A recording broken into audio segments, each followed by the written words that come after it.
Les gars, l'affaire Vinicius nous rappelle à quel point notre amour et notre passion pour le football nous ont fait oublier à quel point ces gens sont racistes. Oui, Tellement racistes qu'ils justifient le comportement de Cristiano ainsi que le comportement des supporters du Benfica Lisbonne par le simple fait que Vinicius Junior aurait fait preuve de provocation en célébrant son but par une danse.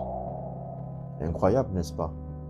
Qui l'eût cru qu'une simple danse pouvait engendrer autant de haine?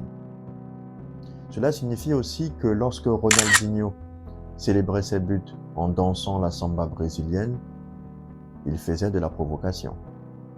Cela signifie aussi par l'occasion que lorsque Didier Drogba célébrait ses buts accompagné de Frank Lampard et de John Terry en dansant le coupé décalé, il faisait de la provocation.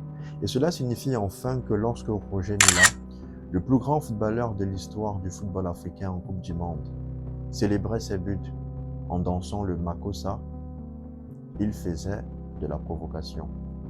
Voyez-vous les amis, la seule différence qu'il y a entre Vinicius Junior et ceux que j'ai cités plus haut, c'est le fait que Vinicius Junior a fait de la lutte contre le racisme son combat. Et cela montre à quel point, peu importe la joie, peu importe les trophées, peu importe la gloire, peu importe l'argent, peu importe le pouvoir apporté par les joueurs noirs à ces gens, ils ne cesseront jamais d'être racistes. Et ça, c'est la stricte vérité.